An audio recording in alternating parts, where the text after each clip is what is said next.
como vocês pediram, vou aqui gravar então um vídeo falando sobre as tecnologias que eu utilizo, né? Estou a utilizar no meu dia a dia atualmente. Estou aqui então com um caderno de anotações virtual.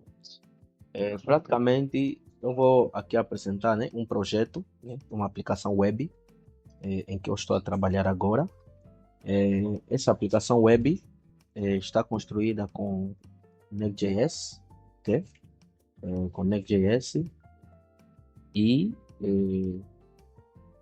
além do Next.js também, né?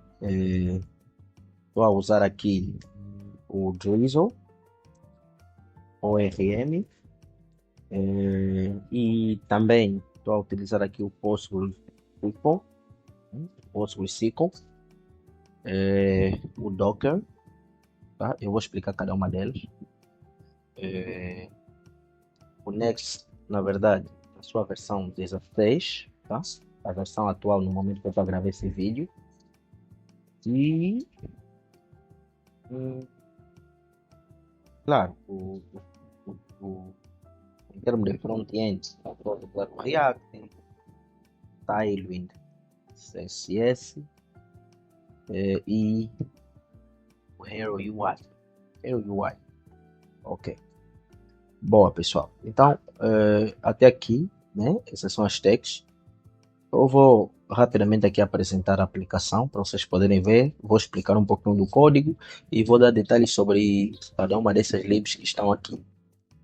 Virei aqui no meu editor, acho que já tem tudo pronto.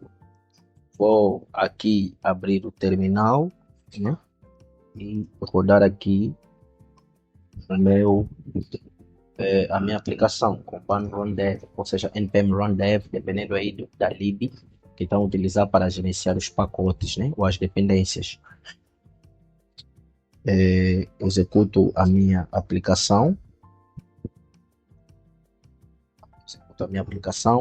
e também deixa eu fazer algo aqui rápido. Vou parar todos os containers que estão aqui no Docker, tá? A minha aplicação está aí a rodar, só que, claro, meu banco não está conectado, o meu banco está no Docker, nesse caso, tá? Então, o que eu vou fazer? Vou parar ainda o servidor.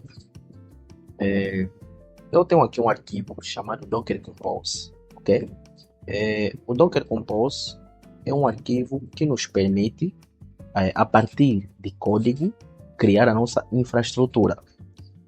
Praticamente é uma introdução ao IAC, então infraestrutura como código, que é uma forma de, a partir de códigos, construirmos a nossa infraestrutura. Aqui eu estou utilizando, né? Eu criar um nome para o meu container que está aqui, Reclame, uma aplicação para envio de reclamações, né? As pessoas interagem com instituições públicas e nem sempre gostam do atendimento. Então, às vezes gostam, às vezes não. Então, basicamente é um livro de reclamações online. Então, normalmente os livros de reclamações que se encontram nas próprias instituições, até certo ponto, deixam as pessoas acanhadas, né, a fazer lá algum registro ou alguma reclamação.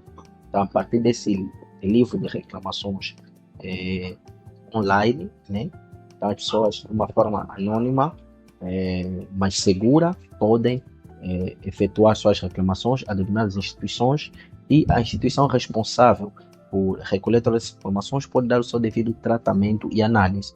Então, aqui, né, esse é o nome do nosso container, Reclame, e o nosso container vai ter serviços. O Docker funciona com containers, que ao invés de utilizar máquinas virtuais, tá?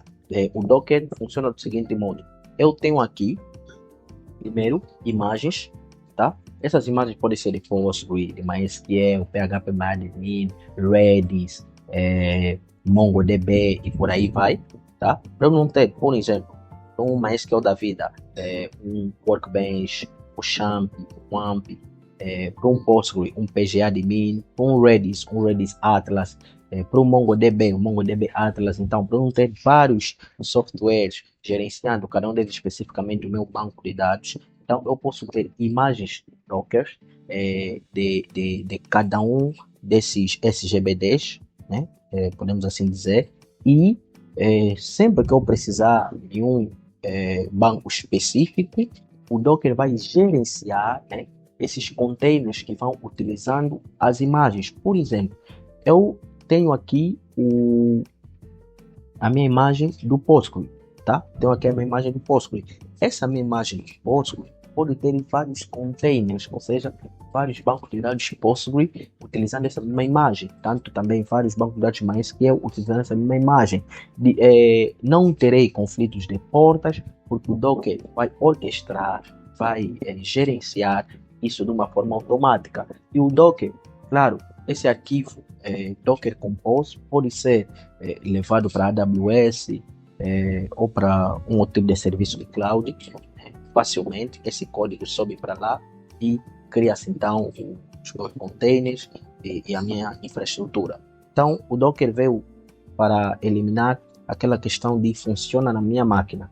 Então, se a gente trabalha em equipe, a gente tem esse arquivo onde terá todas as configurações da nossa infraestrutura. Cada desenvolvedor vai ter esse arquivo consigo. Esse arquivo é compartilhado também a partir de um sistema de gerenciamento de versões, como o GitHub, né? E eles vão ter esse arquivo para subir a infraestrutura, seja Windows, Linux, Mac. Então, sempre que usarem o Docker vai procurar de uma forma segura e isolada gerenciar todos esses containers, ok? Então, aqui você tem esses containers que são praticamente as minhas instâncias, tá? Que utilizam aquelas imagens, tá? Minhas bases de dados, minhas aplicações. Claro que aqui a gente também pode ter aplicações React rodando aqui, além de base de dados, ok? Então, para eu rodar esse meu container, né? Vou fazer subir esse meu container, só preciso bater docker compose app-d. O -d simplesmente é para me permitir não usar esse terminal, para não travar o terminal enquanto o container estiver no ar. Então, ele roda o container, tá? Mas ainda assim libera o terminal para mim. Então, tá aqui, já inicializou o container. Podem ver aqui, ele já inicializou o container, tá a rodar. Para mais detalhes, por exemplo, ele tem aqui, né? Ele está utilizando o Postgre e na porta 5432, tá? Então ele já fez também esse mapeamento, tanto aqui no Docker, tá? Quanto na minha máquina física, ok? Então, praticamente é isso que ele faz aqui. Boa, até aqui, né? Posso rodar a minha aplicação, run dev, posso rodar a minha aplicação. Essa parte do Docker vocês já poderão ver aqui. Então, com o Docker, a gente pode utilizar vários tipos de banco de dados, MySQL, MongoDB, Postgre e por aí vai, tá? Então, é praticamente isso. Então, a minha aplicação já está pronta. Eu vou bater o localhost 3000, né, para poder acessar o localhost 3000. E aqui com Next, ele vai compilando, né, ficando aí os arquivos todos necessários. O servidor vai ser então a aplicação do navegador cliente.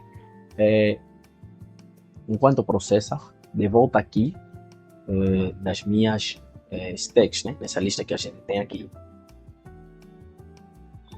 Ok, nessa lista a gente tem, além do Docker, né, a gente tem um PostgreSQL. O Postgre é um SGBD, né, ou um banco de dados, né, muito excelente para questões de leitura escrita, para questões de disponibilidade, consistência de dados e tudo mais. Então, é um banco de dados comumente utilizado, né, em termos de banco de dados relacionais para aplicações web, só perde para o MySQL em termos de, como é que eu diria, em termos de popularidade ou comunidade, né? Mas, fora isso, o Postgre é muito essencial. O Postgre é de código-fonte aberto, diferente do MySQL, que tem licenças. O Postgre tem tipos de dados nativos, prontos, e não se limitam apenas a varchar, a bool. Ele tem tipo de dados JSON, tem tipo de dados vetoriais, né? E por aí vai. Ok. O Drizzle ORM, se eu vier aqui agora e procurar por Drizzle ORM, tá? Nós dificilmente utilizamos eh, o acesso ao banco de dados, né? Com SQL puro, tipo select asterisco from, insert into, delete, from. Nós dificilmente usamos desse modo. Então, o que a gente faz? A gente utiliza ORMs, Object Relational Mapping, ou seja, mapeamento relacional de objetos. É uma forma de conversar com a nossa base de dados utilizando programação orientada a objeto. Tá? E lá por trás, o nosso ORM vai de uma forma, podemos presumir, performática, construir as queries, né? As melhores queries para executar aquela ação que a gente deseja. Então, temos para o ecossistema JavaScript e TypeScript, né? A gente tem o Drizzle, a gente tem o Prisma, e por aí vai. Então, o Drizzle é muito bom, o Prisma funciona. Vejamos só, se a gente vir aqui em Get Started, né? O Prisma funciona para ambiente web, ambiente de servidor, mas o Drizzle não. Por exemplo, o Drizzle ele tem aqui até conexão com o Expo, com o React Native, ok? Então, essa é uma facilidade também que o Drizzle tem por cima do Prisma, tá? Então, o Drizzle você pode utilizar não só para um banco de dados MySQL, não só para um banco de dados PostgreSQL, não só para um banco de dados que dependa de um servidor Node, digamos assim, um servidor back-end. Não, o Drizzle pode ser utilizado tanto para o mobile também. Então, tanto que ele tem aqui, por exemplo, algumas integrações, pode ser integrado com PostgreSQL, né? Um PostgreSQL, como no Docker que vamos usar aqui, um Neon, Supabase, um Postgre da Vercel, daí vai. Também tem integrações, tem que fazer integrações com MySQL, SQLite, né? Turso também que é muito bom, e com SQLite nativo também do Expo e por aí vai. Então o Drizzle é muito difícil. A sua forma de acessar o banco também é muito simples, eu já vou mostrar aqui daqui a pouco. Por exemplo, se a gente vier aqui, né? Eu vou vir aqui em SRC, vou vir aqui em DB, vou vir aqui em Queries, vou vir aqui em instituições. Ok, praticamente a gente tem aqui um DB, que é a instância da nossa base de dados, ok, Postgre, mas que a gente tem também aqui a partir dessa instância, né, a conexão com o nosso Drizzle. Tanto que, se eu colocar ponto, tá? Ele me traz aqui um select, como podem ver. Então, ou seja, eu posso, né? Eu posso mando select aqui na minha BD, ponto from, coloco lá a tabela que eu quero fazer esse select, né? Essa tabela está em esquema, daqui a pouco eu vou mostrar. Posso fazer um order by por cima disso e pegar uma coluna específica, né? E dizer que ele ordene por essa coluna específica, ok? Então, se eu vier aqui em esquema, onde ele me indica, aqui em esquema, praticamente o Drizzle está aqui, Drizzle ORM. Para o Drizzle, ele tem plugins, né? Por exemplo, esse aqui é do PG Core, do Postgre, tem plugin para o MySQL, tem plugin para o SQLite e por aí vai. Então, aqui no Drizzle a gente tem tipos, por exemplo, booleano, enum, PGTable para criar uma tabela, né? Ele por trás vai executar o comando create table, text, timestamp e por aí vai. Então, por exemplo, aqui temos a tabela user, tá? A tabela user. O que a gente está fazendo aqui? Estamos a exportar diretamente esse esquema, ou seja, criamos a tabela e exportamos a tipagem da tabela. Então, PGTable é uma função, né? Como primeiro argumento recebe o nome que vamos dar à tabela e depois recebe um objeto, né? Onde vamos atribuir aí as colunas dessa tabela. Então temos o ID, que é text, primary key, temos aqui o name, né? Not null, o email, ele também já vem com tipo email, tá? Email, not null, deve ser único, né? Temos aqui também enums, por exemplo, user role enums, a partir do PG enum, eu coloco aqui o nome do enum, user role, e ele tem que ter os valores admin, administrador e cidadão. O administrador vai receber as reclamações, o cidadão vai fazer as reclamações. Então, ele tem um role que vai ser esse enum, tá? Esse enum. Tem aqui o nome da coluna e por defeito também ele tem aqui o default, né? O cidadão tem aqui booleano, por exemplo, para email verified, né? Defeito tem que ser false, not null. Aqui também temos o image do tipo text, created at, updated at. A gente tem aqui o default now para pegar a data atual, né? Updated at também, default now, né? E ele aqui também automaticamente ele tem um on update sempre que for atualizado aquele registro nessa tabela, pega também a data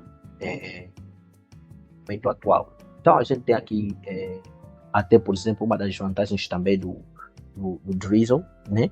A gente tem aqui, por exemplo, eu criei essa tabela personalizada Citizen, né? Esse Citizen aqui, ele tem ID que é text, primary key, ele tem aqui default function. Esse default function você pode lhe passar, por exemplo, uma função ou uma lib que cria geradores de IDs, por exemplo, o UID versão 7, que cria UIDs ordenáveis. Essa é uma nova versão, né? UID na versão 7 permite você criar UIDs únicos dependendo do momento, do timestamp, do momento atual. Então, os IDs nunca serão iguais, mas que podem ser ordenáveis, porque o UID padrão você não consegue ordenar. Por quê? Porque não tem um critério de ordenação. Então, porque não é um ID numérico, nem autoincremento e por aí vai. Então, nós sabemos também dos efeitos negativos de ter IDs autoincremento, que não é aconselhável. Então, utilizando um UID versão 7, né, nos permite a gente ter um UID que, de alguma forma, pode ser ordenável, tá? Por quê? Porque recebe o momento atual em que esse UID também é gerado. Okay? Esse UID, ele está aqui, é uma lib, né, que nós podemos instalar também, tá? Aqui no Node, no Next, e por aí vai. Então, eu posso declarar, né, que essa minha tabela, por defeito, quando tiver a colocar automaticamente a chave primária, gera um UID, ok? Então, aqui é a questão de chaves. Então, temos aqui o User ID, tá aqui o nome do campo User ID, não pode ser nulo, tem que ser único, né? Por cada cidadão tem que ter um único User ID, deve estar na tabela usuário só referenciando um registro, e né, nessa tabela user que está lá em cima que eu já mostrei, ele aqui mostra on delete cascade, tá? Então é praticamente isso, on delete cascade. Então aqui ele tem também vários outros, né? On update, por aí vai, tá? Então praticamente é isso que a gente tem aqui no schema, ok? Então o Drizzle nos permite criar esses esquemas aqui, né? Que a partir de uma migração, né? Eu posso fazer uma migration e ele executa essas instruções na minha BD e vai criando essas tabelas com suas colunas, seus relacionamentos e por aí vai. Mas a questão aqui é nas queries, né? Nas consultas, vocês vejam a facilidade que a gente tem, como temos no Prisma e em outros ORM. Qual é a vantagem disso? É que se eu amanhã mudo, por exemplo, a minha base de dados, não quero que seja mais Postgre, quero que seja MySQL, eu não terei que entrar no código e alterar todo lugar onde eu fazia consultas select da forma que era com Postgre, trocar da forma que tem que ser com MongoDB ou com MySQL. Não vou precisar disso, porque eles usam essa mesma sintaxe. Então, simplesmente, onde é que eu irei? Iria aqui no Drizzle, no feed, ou no TS, tá? Aqui eles mostram o arquivo de saída, out, onde vai todas as nossas migration e tudo mais, que é essa pasta Drizzle aqui, tá? O schema, onde é que vai o nosso schema, que é esse DB schema, vocês viram aqui, DB schema, onde vão todos os nossos esquemas, onde estão todos os nossos esquemas, né? Que ele vai utilizar para rodar as migrações. E o dialeto aqui, por exemplo, ele tem um Postgre SQL, mas também ele tem aqui o MySQL, tá? Ele pode ter o MySQL e por aí vai, tá? Então é só trocar aqui e pronto. E aqui DB Credentials, basicamente aqui colocas a URL onde está a base de dados. No nosso caso aqui, esse database URL está aqui no Envy. Esse database URL está aqui, está vindo diretamente do Docker, ok? O Docker, o nosso DB URL. Se eu hospedo minha BD, por exemplo, na Amazon, ou na Neon. Então vou vir aqui simplesmente colocar a URL da minha base de dados e hospedo. Praticamente é isso. Então o Drizzle é um ORM muito simples, tá? Ele aqui na documentação, ele até mostra como fazer aqui as conexões, tá? Ele mostra aqui como fazer as conexões, ele mostra aqui os esquemas, né? Mostra aqui os esquemas, praticamente como é que se cria os esquemas. Aqui nos dialetos tá aqui, pode ser Postgre, MySQL, SQLite, Torso, ok? Então, tem todos esses aí. Ele mostra aqui também padrão da estrutura de pastas, tá? Ele mostra aqui também o padrão da estrutura de pastas. Aqui também a gente ainda tem, se eu vier aqui em PostgreSQL, a gente tem aqui como fazer, por exemplo, uma das vantagens também do Drizzle é que ele não te limita. Você pode ver aqui a partir do execute, você pode colocar uma instrução própria SQL à mão, né? Se não quiseres utilizar, por exemplo, o select e insert, que ele já vem pronto. Então vamos supor que tens aí uma consulta muito complexa, talvez para o Drizzle seria muito extensa, então podes executar aqui, né? Tu mesmo a partir do comando execute, ok? Praticamente isso. Aqui mais abaixo ele tem também a questão do acesso aos dados, né? A gente tem aqui query, né? A gente tem aqui query. Praticamente ele tem aqui o find many para pegar todos, né? Ele faz também a questão do join. Então ele tem tudo isso. Ele tem aqui a questão de paginação, pegar um limite de 5 linhas, pegar, por exemplo, 3 linhas, mas pulando, pegar, por exemplo, 5 registros, mas pulando 2 registros, ok? Então ele tem o limit, o offset, ele tem aqui, por exemplo, na questão do insert, tá? Ele tem aqui na questão do insert, então, await, porque é assíncrono, db.insert, nome da tabela onde vai se inserir, values, e ele vai virar já tipado, né, com os tipos de valores que essa tabela espera, tá? E se não respeitarmos isso, claro que dará algum erro, ok? Então ele tem praticamente tudo isso. Algo interessante também que a gente pode colocar aqui, né, na lista é o BetterAuth, ok? O BetterAuth. Ok. O BetterAuth é uma biblioteca, como o próprio nome já diz, melhor autenticação, tá? BetterAuth, ou uma autenticação melhor. BetterAuth é uma biblioteca que ajuda, né, no desenvolvimento, tanto em aplicações back-end, Node.js, quanto em aplicações front-end como React, nos ajuda a criar de uma forma rápida, segura, né, até certo ponto, sem muita dor de cabeça, o fluxo de autenticação da nossa aplicação. Então, se eu vier aqui agora, bato aqui o betterauth.com, né? Aquelas aplicações que tem que ter sign-up, sign-in, recuperação de palavra-passe, confirmação de e-mail, login com Google, login com qualquer rede social, tem que ter aí, por exemplo, banir o usuário, ver o usuário e por aí vai, tá? Então, o BetterAuth é essencial para esse tipo de situação, JWT e por aí vai. Então, praticamente o BetterAuth também está sendo utilizado aqui. O BetterAuth, se eu vier aqui na parte da autenticação, você pode ver, tem o email password, que é o padrão, tem aqui Apple, Figma, Facebook, GitHub, Google, GitLab, LinkedIn, Microsoft, Reddit, e por aí vai.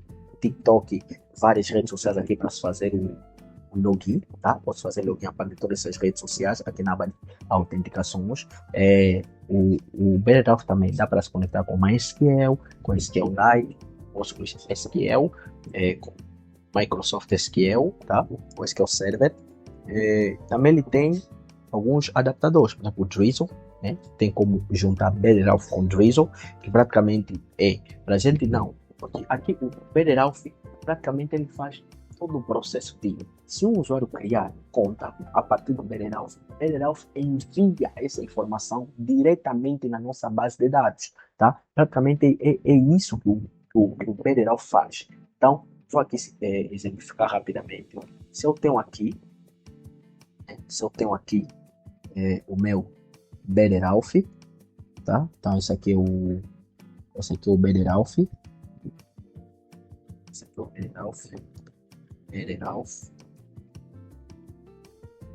é o Betterhelp. E este é o meu banco, tá? Este é o meu banco.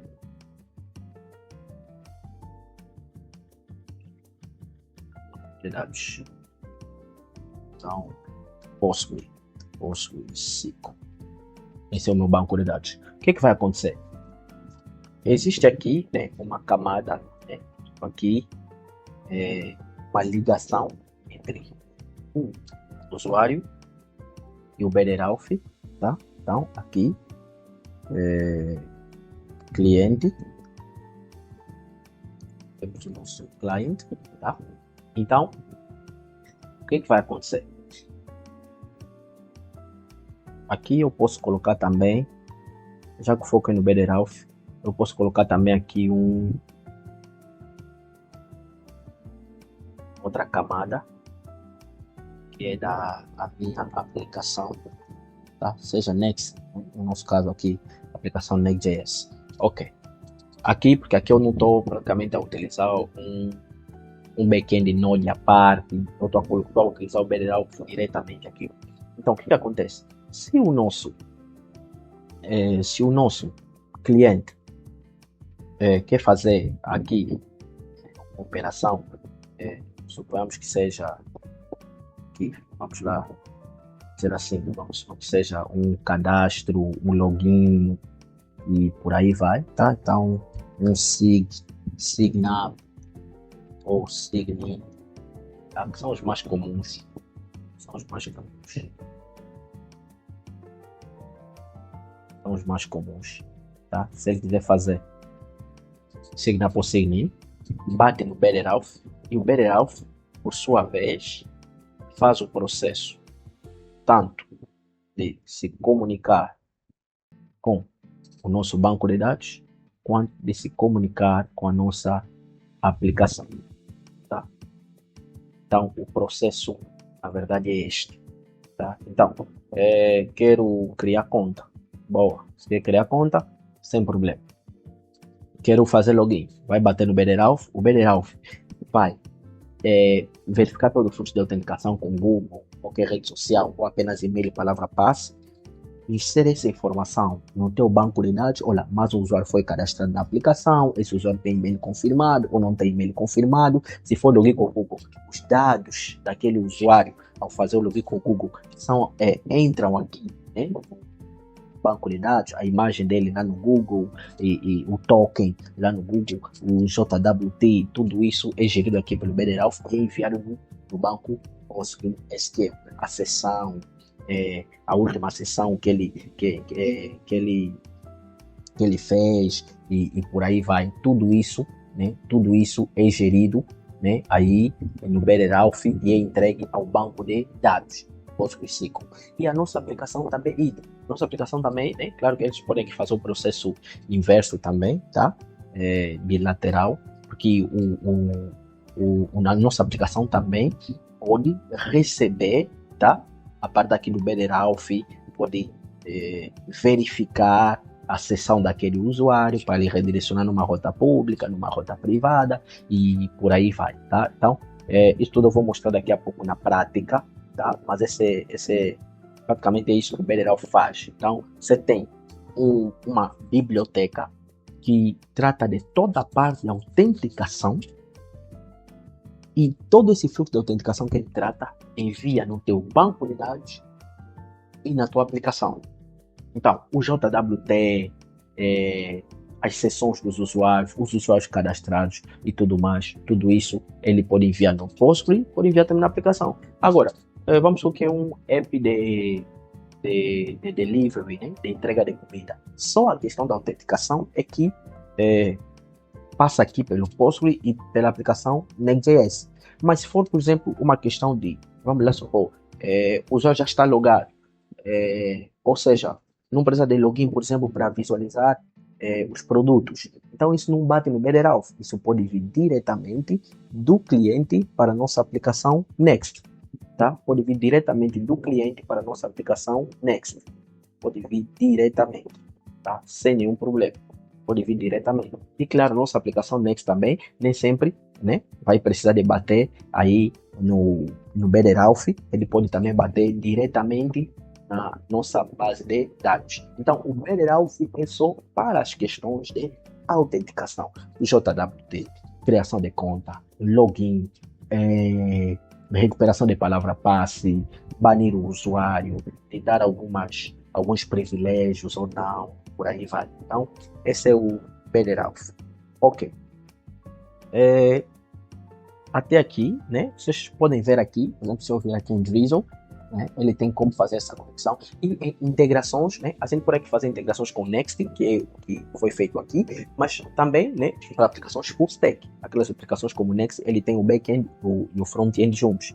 Mas também para uma aplicação back-end simples, também dá para conectar, tá? Por exemplo, com Fastify, o Express lá no Node, o Elysia no Node, Nest.js, então, aplicações do ecossistema JavaScript, tá?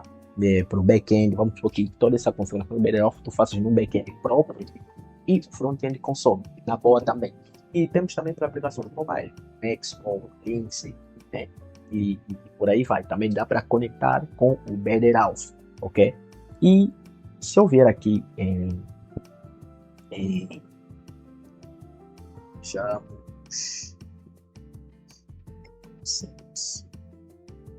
aqui praticamente o Betterauth também pode trabalhar com e-mail, né? Envio de e-mail de confirmação, hooks, OAuth, sessões, user in account. Aqui em user in account nós podemos ver, né? Ele tem aqui, por exemplo, atualizar um usuário, trocar o seu e-mail, confirmando o e-mail atual, e por aí vai, eliminando um usuário, banindo um usuário da aplicação e por aí vai, tá? Então ele tem aqui tudo isso. A gente tem aqui também nessa parte de plugins, né? A gente pode utilizar o OTP, de telefone também para fazer o login e por aí vai, tá? Então ele trabalha aqui com JWT também. Aqui na parte de guias, aqui na parte de instalação, aqui na parte da base de dados, eu vou voltar aqui no Drizzle, tá? Então ele mostra aqui o passo a passo de como conectar com o Drizzle, né? Como conectar aqui com o Drizzle, por aí vai, tá? Então ele mostra todo esse caminho, Prisma também, tá? E tantos outros, ele mostra isso. E a gente tem aqui também muita coisa boa que ele tem aqui. São login com Google, né? Ele mostra também aqui o passo a passo de como é que deve fazer e tudo mais. Eu vou mostrar também daqui a pouco como é que isso funciona aqui. Boa. Então tem como conectar o Drizzle, que é praticamente nosso ORM, né? Para a questão do acesso ao banco, com também o Betterauth. Agora, voltando aqui na nossa aplicação, vocês podem ver, se eu ver aqui lib auth, vocês podem ver aqui que eu crio uma instância do Betterauth, tá? Do Betterauth, onde eu coloco em database, eu coloco provedor, tá? Na minha base de dados, que é o Postgre, tá? O Drizzle Adapter, eu coloco Postgre aqui, e o meu schema, aquele schema que eu já vos mostrei, esse schema que contém, né, todas as tabelas, enum e por aí vai, que eu quero na minha aplicação, tá? Aqui em Trusted Origin, a gente pode colocar aqui os domínios que ele aceita, né? Fora esses domínios, os usuários não podem fazer login, não podem fazer cadastro, não podem se conectar ao Betterauth, ok? A gente tem aqui também, né, por exemplo, users, ele tem alguns, como é que eu diria, alguns middleware aqui. Por exemplo, eu posso aqui ver por exemplo, eu coloco aqui uma regra de que se um usuário quiser remover a sua conta, né, primeiro a gente tem que fazer uma verificação before delete, antes de deletar. Por exemplo, aqui eu posso permitir, né, enable true, permite que os usuários eliminem suas contas, mas no caso só tem que ser feito por um administrador. Que, no caso, contas de administrador não podem ser removidas. Então posso fazer isso também. Aqui, por exemplo, Advanced Database Generate ID. Eu posso colocar de uma forma geral, eu não tenho que colocar em todas as tabelas qual será o tipo de uso ID que eu vou gerar, o tipo de ID que eu vou gerar. Então posso colocar aqui diretamente o ID. Né? Todas as tabelas onde tem primary key, o ID será gerado automaticamente utilizando esse UUID versão 7. Aqui, email e password, eu posso habilitar, né? Permitir também que o usuário, assim que ele fizer o cadastro, automaticamente esteja logado. Posso definir aqui também o mínimo de palavra, o tamanho da palavra passe, de caracteres para a palavra passe. Eu posso definir aqui também se é obrigatório ou não ele verificar no seu e-mail para fazer login. Tá? E eu posso também aqui colocar alguns provedores de rede social. Por exemplo, vou colocar aqui o Google, a partir da conta, né, das credenciais que você receber no Google Cloud, né?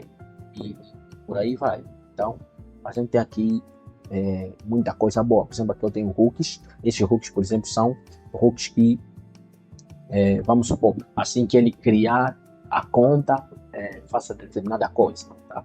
Então, a partir daqui, a gente tem esses hooks. Por exemplo, aqui eu digo que sempre que ele criar a conta, tá? Tanto com e-mail, palavra passe ou com o Google, então que ele seja cadastrado como cidadão automaticamente na tabela Citizen, na tabela de cidadãos, tá?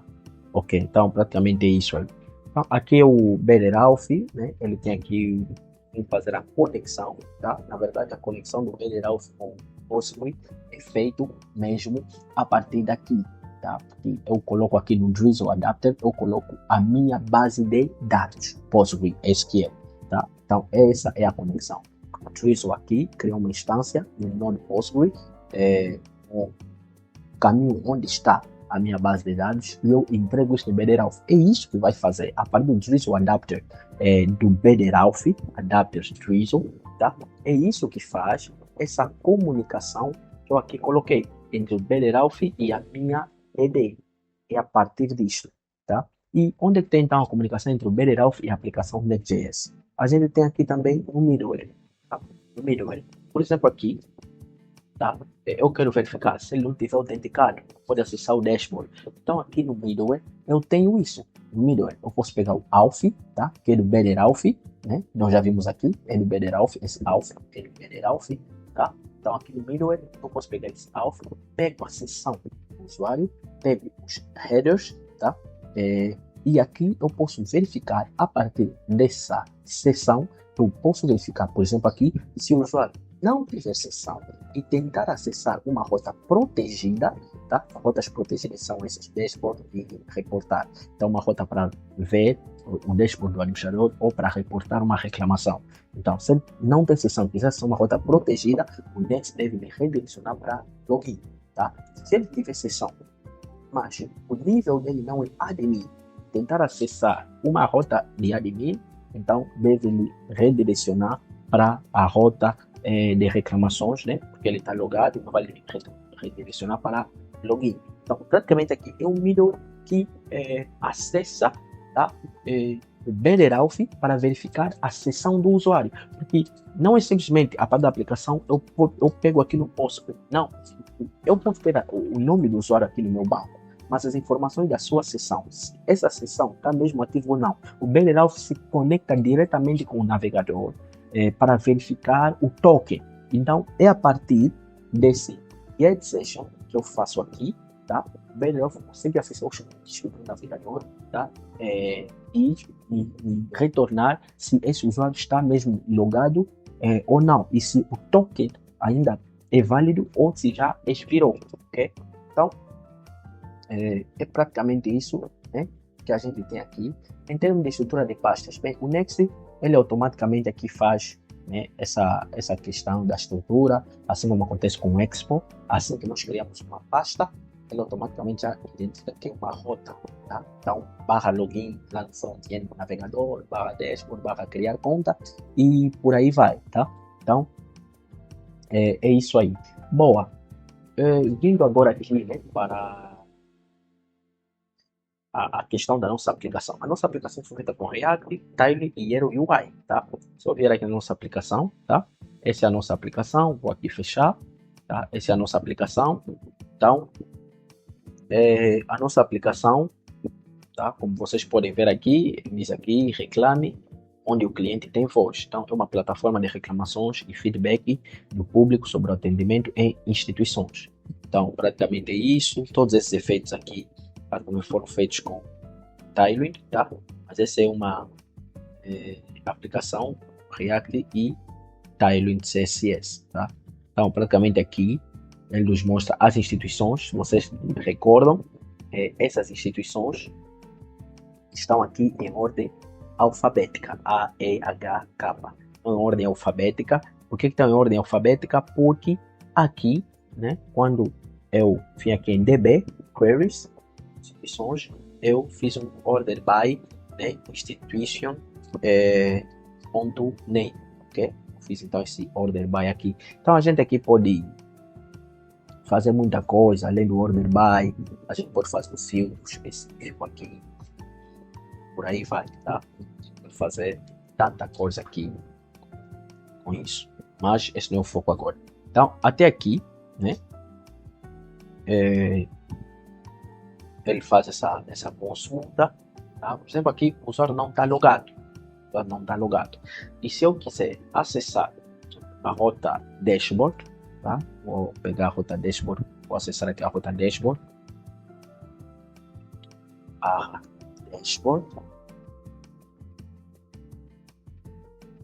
tá? Clico, então o usuário não está logado, não tem como o BDRAUF, a nossa aplicação Next, pegar uma sessão ativa desse usuário no navegador, porque não tem sessão ativa, então o JWT ou expirou, ou já foi eliminado dos cookies, ou nem sequer ainda tiverá sido criado. Então, a parte da que a aplicação Next faz, é a primeira vez que eu estou a rodar a aplicação, vocês vão ver que vai ter essa ligeiro atraso. Então, praticamente ele vai bater no middleware, e o middleware vai detectar que o usuário não tem sessão ativa, e como não tem sessão ativa, vai lhe redirecionar, tá? Porque é uma rota protegida, ok? É uma rota protegida. Então, ele aqui até inclusive diz compiling login, então já está compilar aqui e levou automaticamente na tela de login, ok? Então, ele levou aqui nessa tela de login, porque a gente colocou aqui que se ele tentar, não tem sessão de sessão, uma rota protegida, ele leva para barra login, ok? Então aqui ele pode ou fazer login, né, ou registrar-se, caso não tenha uma conta, tá? Onde é que estão as nossas informações? As informações da base de dados. Eu vou mostrar aqui agora. Praticamente as informações da nossa BD, estão, né? Vou abrir aqui o terminal. O Drizzle ele tem ambiente, digamos assim, onde nós podemos visualizar os dados da nossa base de dados, tá? Ele tem aqui o Drizzle Studio. Então vou aqui acessar, tá? Drizzle 15 Studio, ok? Então esse Drizzle Studio é que nos permite visualizar o que está na nossa base de dados. Então pego aqui esse link e vou bater no navegador.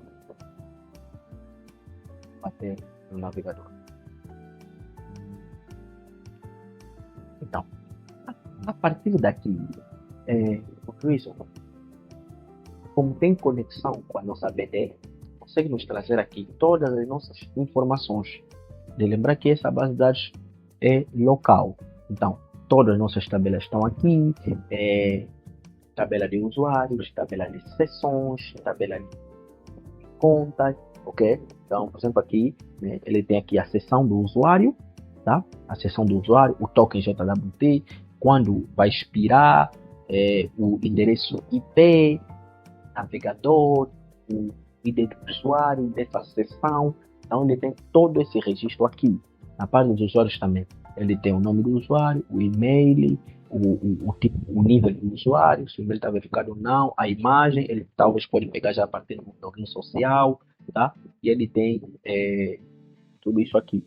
No account também ele tem o provedor, por exemplo, o provedor é o Google, e por aí vai, o token de acesso, e por aí vai, tá? Então ele tem aqui também nas instituições, ele tem esses 4 que puderam ver aí, ok? Agora, vou criar um novo usuário, tá? Vou criar um novo usuário, posso criar aqui, palavra passe direto, ou tentar aqui entrar com o Google, tá? Então, posso criar aqui um novo usuário, tá? Mesmo que for a primeira vez, eu vou tentar aqui acessar ou entrar com o Google, ele também vai me apresentar aqui, criar esse usuário na nossa base de dados, tá?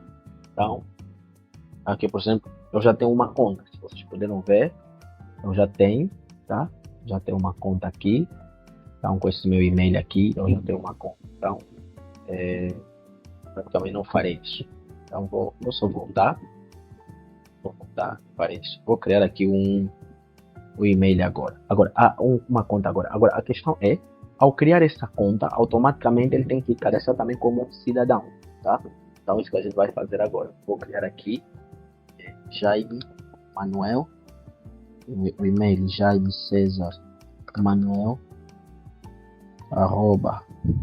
@gmail.com. Vou colocar aqui uma palavra passe, lá o tamanho mínimo é 4, eu vou colocar aqui só 1, 2, 3 e vou clicar em criar conta, automaticamente senha muito curta.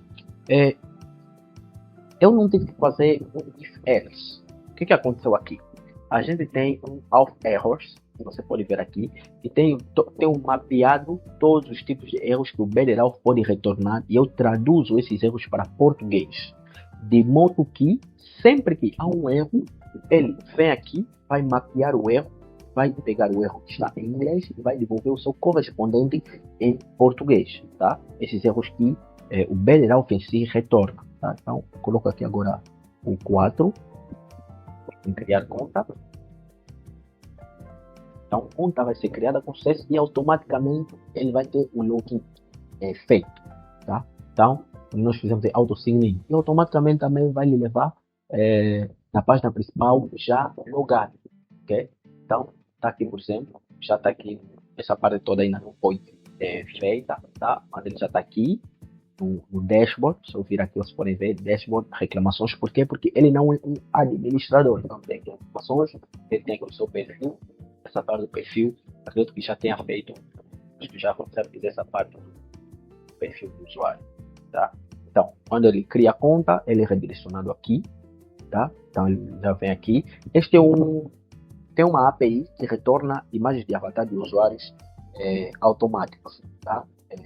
Quando ele não tem uma imagem lá no banco, então retorna automático. Então, praticamente aqui, a gente tem a questão da segurança da conta, alterar a senha, tá? A questão da alteração da senha, a questão de exclusão da conta, para escolher a conta deve fornecer a senha. Isso tudo está determinado também aqui. Se eu vir aqui em auth, né, eu permito que ele delete, né, o usuário, mas para deletar o usuário, ele deve fornecer uma senha primeiro, tá? Eu posso vir aqui, por exemplo, membro desde 2 de dezembro, tá? Que é hoje, de 2025. Posso vir aqui em editar perfil, posso colocar aqui informação, um número, coloco aqui também o BI, até o BI, no caso também, o BI, por exemplo, já está tendo também validação com o ZOD, tanto que se eu clicar aqui ele diz que, tá? Então, ele também tem uma validação a ser feita com o ZOD. Aqui também a questão do número, tem uma validação a ser feita com o ZOD, por aí vai. Então, clico aqui em salvar, tá? Ele salvou os dados, tá? Todos esses dados já estão salvos. Ok, agora eu venho aqui no Motivation Studio, aqui em User, só dar um refresh, Citizen e o User vão ter 44, tá? Tá aqui, 4 para account, mais uma conta, 4 aqui, 4 em users, 4 em sessões, tá? Então, o Jaime, por exemplo, tá aqui. Jaime Manuel, e tudo mais. Veja, Manuel, assim que eu criei aqui o usuário, Jaime, automaticamente, né, cadastrou também aqui como cidadão. Ele cadastrou aqui. E quando eu fiz aquela alteração, né, vocês podem ver, por exemplo, quando foi criado em 41, a alteração que eu fiz foi em 43, que era no momento que eu alterei, né, os dados dele aqui, tá? Era no momento que eu alterei os dados dele aqui. Então é praticamente isso, né, que a gente tem aqui, tá? Eu posso até estar aqui, né, essa fase está em construção, posso vir aqui na tela inicial, tá? Posso vir na tela inicial, esses dados já estão aqui, ele já está logado, né? Ele pode acessar essa página inicial, já está logado. Então, toda essa parte ainda está em construção. Até aqui, gente, eu posso sair, tá? Terminar a sessão e vou tentar entrar agora com uma outra conta. Vou tentar entrar com uma outra conta, vocês verem aqui. Então, venho aqui.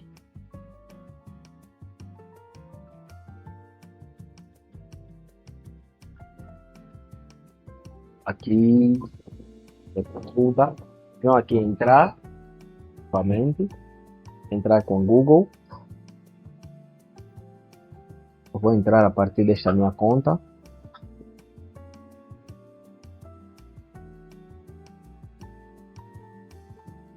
Automaticamente, seja com e-mail, seja ou login com o Google, ele vai conectar-se com o Bederal, ok? Então, eu aqui como sou admin, ele me trouxe mais opções aqui, por exemplo, export, instituições, reclamações também e perfil. Se eu vir aqui no meu perfil, né? Ele já tem aqui conta verificada, o e-mail está verificado, tem aqui alguns dados e por aí vai, tá? Então, praticamente é isso. Agora, pessoal, se eu for aqui na página inicial, né, algo importante que vocês têm que ter em mente é o seguinte: qual é a vantagem de utilizarmos o Next? Porque aqui, nas minhas specs, eu tenho também o Next. Claro, toda essa beleza que está aqui, temos o UI para isso. O UI é uma lib muito boa, tá? É uma lib muito boa para a construção de interfaces usando o mesmo time. Tá? Então, este aqui é o famoso UI, só bater UI.com. Ok. Qual é a vantagem de usar o Next para essas situações? Eu vou simular aqui, tá? Eu estou logado aqui como administrador. Né? Vou levar esse mesmo link para um outro navegador. Vou abrir aqui, por exemplo, o Edge. Microsoft Edge. Vou colar o mesmo link.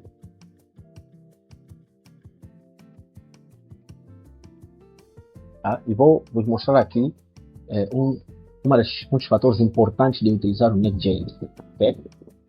Como vocês podem ver, primeiro, esta imagem que está aqui é exatamente igual com a imagem que está aqui. Esta aqui. Só que, vocês lembram que eu disse que essas imagens são geradas aleatoriamente a cada vez que se faz uma requisição? Se eu vier aqui, essa imagem está aqui em Components, Hero, aqui. Eu tenho essa imagem exatamente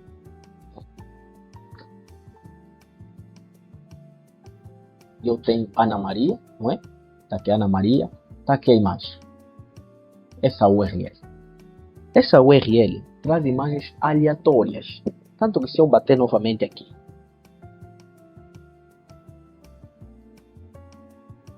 trouxe essa imagem. Se eu fizer uma nova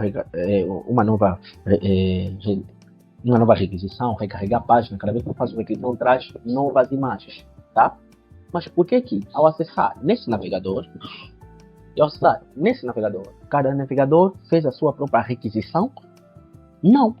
Essa é uma das vantagens do Next. Ambos navegadores não fizeram suas próprias requisições, tá? Tanto que se eu recarregar aqui a página, continua na mesma. O navegador não está fazendo a requisição dessa imagem. A requisição dessa imagem está sendo feita no lado do servidor. E como está sendo feita no lado do servidor, o servidor faz essa requisição apenas uma vez e entrega para 1 milhão de usuários. Então, essa é uma das vantagens do Next. Nós conseguimos trabalhar com Server Components e Client Components. Componentes que serão renderizados ou terão alguma ação no lado do cliente e componentes que podem ser renderizados no lado do servidor.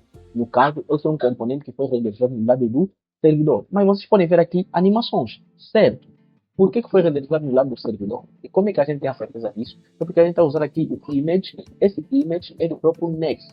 Esse image do Next é responsável por tornar a imagem mais performática.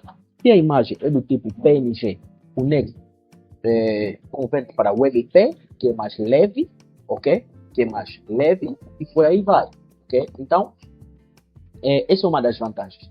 A outra vantagem qual é? Eu vou mostrar aqui daqui a pouco. Só descer aqui, essas informações são de instituições onde o usuário pode reclamar, pode fazer uma reclamação. Essas informações são exatamente as informações que a gente tem aqui. O Next permite a gente fazer requisições ao banco de dados no lado do servidor, não só no lado do cliente.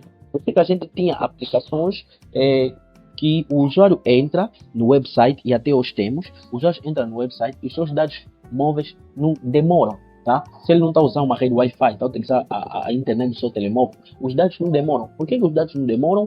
Porque o site foi construído de uma forma de que as requisições fossem feitas do lado do cliente, a partir do seu navegador. No nosso caso aqui, a requisição para esses dados não estão a ser feitas do lado do cliente. Se eu vir aqui em inspecionar, tá? Eu venho aqui em inspecionar, o site está responsivo, tá?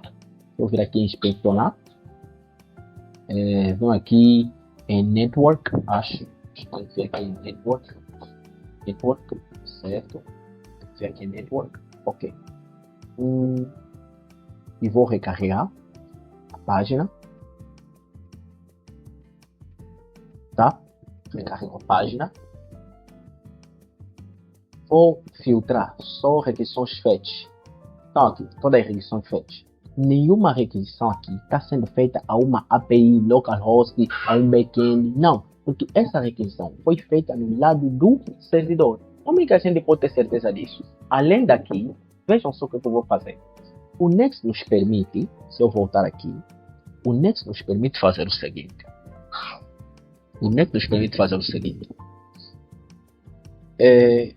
Essa ligação entre o cliente e a aplicação Next.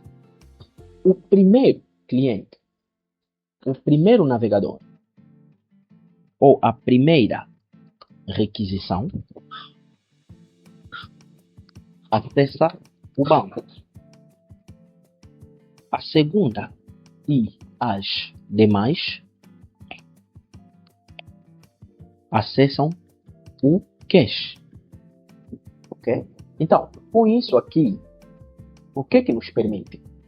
Se a gente paga com acesso ao banco, e nós sabemos que requisições de leitura são mais custosas do que requisições de escrita, se a gente tem uma aplicação, por exemplo, que é de um jornal, uma página de notícias, por aí vai, que esses dados não são colocados de forma estática com HTML, colocar aí as tags das informações. As informações suponhamos que vêm do banco de dados. Já que essas informações não mudam muito, não mudam com frequência, a gente pode utilizar cache. E mesmo se mudasse com frequência, a gente pode utilizar um tempo para esse cache ser atualizado. Qual é a vantagem disso? A primeira vez que alguém acessa o nosso servidor Next, o servidor pega a requisição, acessa o banco. As próximas vezes já não vai acessar o banco. Por que não vai acessar o banco? Porque está em cache. Eu não estou a dizer o primeiro cliente ou o primeiro refresh. Não. Vocês podem ver aqui, tá? Eu vou fazer esse teste agora aqui com vocês. Tá? Vou fazer esse teste com vocês. Eu vou trocar aqui escola Zola para a escola Alpha. Tá? Então acho que aqui em Visual Studio, né? Acho que aqui em instituições, tá? Vou trocar aqui a escola Zola para a escola Alpha.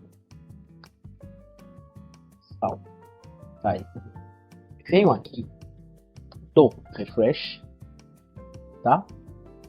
ele continua a escola Zola. E vocês percebam algo, ele nem tem um skeleton aqui. Ele traz, esses dados estão a vir do banco. Ele está a trazer automaticamente, ele nem precisa piscar, porque essas informações estão a vir diretamente do servidor. Eu vier nesse outro navegador também e faço refresh, até também nesse navegador o cache está funcionando. De onde é que vem esse cache? O NetJS nos facilita bastante nisso, né? Aqui a gente tem queries, instituições. Eu usei aqui essa diretiva useCache. O useCache me permite fazer o cacheamento dessa função, tá? E eu aqui nessa função acesso o banco. Se eu usar o useCache aqui, ele vai cachear isso, ou seja, nem sempre acessa o banco. Ele vai dar um cache tag aqui, que é o nome, né, do meu cache, porque no outro lugar da página, vamos supor que o administrador acabou de adicionar uma instituição, alterar uma instituição, atualizar uma instituição, uma notícia, um produto, e os usuários precisam ver. Vou utilizar essa tag do cache para revalidar o cache, de modo que quando fizer a alteração, automaticamente, se fizer o refresh, né, todos os usuários possam receber a informação atualizada. Então, isso também vai garantir consistência e disponibilidade, tá? E temos aqui o cache life. O cache life, por exemplo, ele define aqui a vida, o ciclo de vida do meu cache. Por exemplo, aqui eu coloquei weeks, tá? Então, ou seja, semanas. Eu posso colocar days, posso deixar default, posso colocar hora, posso colocar minutos, posso colocar segundos, tá? E por aí vai, tá? Então ele aqui deixou weeks, ou seja, vai fazer uma semana para isso atualizar. Vocês pensam que isso aqui depende da regra do negócio? Sim, depende da regra do negócio. Tanto que se eu vier aqui, né, na documentação do próprio Next.js, ele mostra isso, tá? Ele mostra isso, ele mostra em quais momentos a gente pode utilizar determinados tempos, tá? Então aqui em Cache Components, tá? Em Cache Components, mostrar aqui. Isso é uma novidade que o Next.js trouxe. Ele tem aqui como utilizar esse use cache. Vocês podem ver aqui hours, por exemplo, e tudo por aí vai. Então ele tem aqui o cache life, né? Que é o cache life que a gente estava aqui a falar. Então tem aqui o hours, days, weeks, e por aí vai. Então, se eu clicar aqui em Cache Life, tá? Cache Life, ele mostra aqui, tá? Next provides present cache profiles that cover common caching needs. Tá? Então, cada cache depende da sua necessidade. Então, por quanto tempo os usuários verão o conteúdo cacheado sem checar por atualizações? Tá vendo? Então, como frequentemente o conteúdo será atualizado, né, quando é gerado no servidor, tá? E temos aqui também, por exemplo, quando os dados antigos podem expirar completamente, tá? Então, when old content expires completely. Então, a gente tem aqui, por exemplo, seconds. Ele diz aqui, por exemplo, se a gente está trabalhando numa aplicação com estoque, preços, real time, vamos supor jogo, as pontuações de um jogo ao vivo, então vamos trabalhar com seconds, com segundos. Se a gente vai trabalhar com uma rede social, onde temos feed de notícias e tudo mais, a gente pode trabalhar com minutos. Se a gente está trabalhar com inventário de produtos, tempo, clima, a gente pode trabalhar com horas. Se a gente está trabalhar com blogs, artigos, notícias, podemos trabalhar com days. Se a gente vai trabalhar com newsletters, podemos trabalhar com weeks, com semanas e por aí vai. Então, isso depende da, como é que eu diria, da mutabilidade dos dados. Tá? Então, os dados, por exemplo, instituições têm mutabilidade baixa, mas, por exemplo, produto tem mutabilidade alta. Então, não farei isso, tá? Então, depende muito, tá? Mas aqui a gente tem isso. Até o momento, não vai mesmo atualizar, tá? Por quê? Porque, vamos supor, se eu tenho aqui nessa aba de dashboard, vamos supor aqui nessa aba de dashboard, eu venho aqui nas instituições. Se eu já tivesse aquelas instituições e viesse aqui alterar diretamente aqui a partir da minha interface e eu chamasse, né? Eu chamasse o nosso código aqui para revalidar esse tag que ele aqui tem, caching and revalidating, tá? Então, ele tem aqui o update tag, tá? Que praticamente você pode mostrar aqui, ao criar um post, ele chama o update tag e chama aquela tag que ele deu. Ou seja, ao fazer o update tag post, no meu caso aqui seria update tag institutions, então o que ele faria? Ele iria atualizar automaticamente. O primeiro usuário a fazer esse refresh bate no banco e os demais recebem aquela atualização, tá? Então, é isso praticamente. Eu vou trocar aqui, tá? Vou colocar aqui, só para a gente entender melhor, segundos, tá? Vou colocar aqui segundos. Vou salvar, tá? Ele aqui mostra, se eu não me engano, aqui, deixa eu voltar aqui.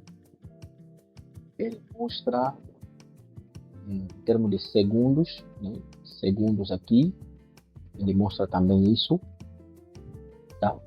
E vamos fazer isso. Virei aqui, agora, nesse navegador, ele automaticamente não deu um refresh na página, percebe? Não deu um refresh na página, automaticamente já atualizou para a escola alfa. Aqui, né? Venho aqui. Aí também já atualizou para a escola alfa, ok? Então, por quê? Porque eu alterei aqui o código, né? Na verdade. Agora, com esse cache life de segundos, eu virei aqui rapidamente em Visual, vou colocar escola beta, salvo. Se eu vier aqui em reclame, atualizo aqui, tá? Então já atualizou automaticamente, ok? Porque estamos a colocar em segundos. Tá? Então atualizo também aqui, já estão atualizados. Se eu vier aqui e ao invés de segundos eu colocar minutos, tá? Colocar minutos, no caso ele vai fazer 1 minuto. Então venho aqui e volto para alfa. Então nós estamos a dizer, estamos a falar aqui de milhares de navegadores que vão acessar essa mesma informação. Tá? Então, continua beta aqui. Se eu vier aqui também, continua beta. Então, milhares de pessoas acessarem essa informação, continuam a receber o dado cacheado, mantém o nosso servidor rápido, tá? Consistente, tá?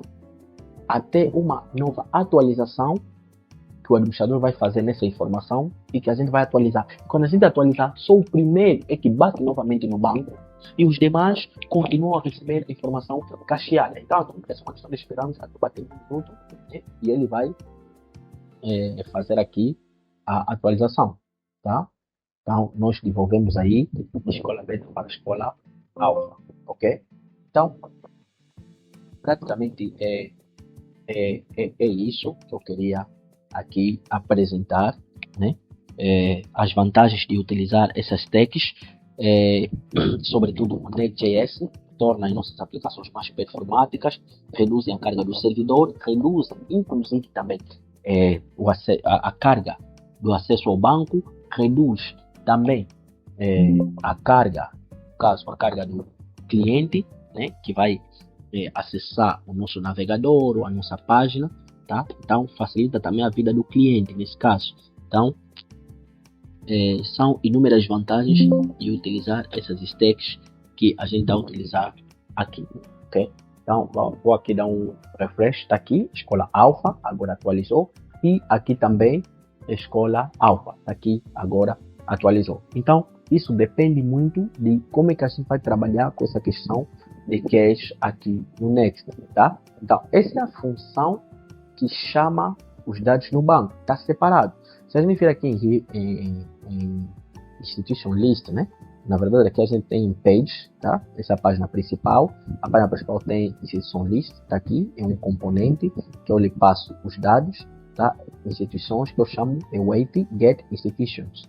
Tá? Esse Wait Get Institutions que está aqui, tá? Então que ele na verdade chama essa função aqui, ok? Então é isso aí, até aqui. Espero que tenha ajudado bastante. Essas são as stacks que atualmente a Fulltech utiliza, tá? Então, para uma aplicação web, Next.js já traz o back e o front juntos, para aplicações Fulltech, Drizzle ORM para não acessar o banco de dados com SQL puro e muitas das vezes fica uma bagunça e eu não consigo saber da tipagem das minhas colunas, dos tipos de dados que a minha tabela deve receber. PostgreSQL, base de dados free, simples. Há muitas opções na web, se vocês já perceberam, para se hospedar no banco Postgre ou no banco MySQL, que Postgre é gratuito. Ok. Docker, para criar nossos containers, podemos trabalhar em equipes, ninguém precisa ir do champ, não, o champ dele não está funcionando e o meu funcionou, então a gente tem aqui a infraestrutura a partir de código. Bedroth para gerar a questão de autenticação, todo o fluxo de autenticação, JWT, sessões da nossa aplicação e automaticamente conseguir recuperar essas sessões para aplicar em DDoS na nossa aplicação.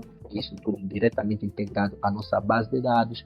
O usuário ao ser cadastrado, ao criar conta, a fazer login, todas as informações são enviadas no nosso banco de dados. React, Tiling e Zero UI, ferramentas poderosas que juntos conseguir construir interfaces semelhantes a essa. Então, muito obrigado e até a próxima.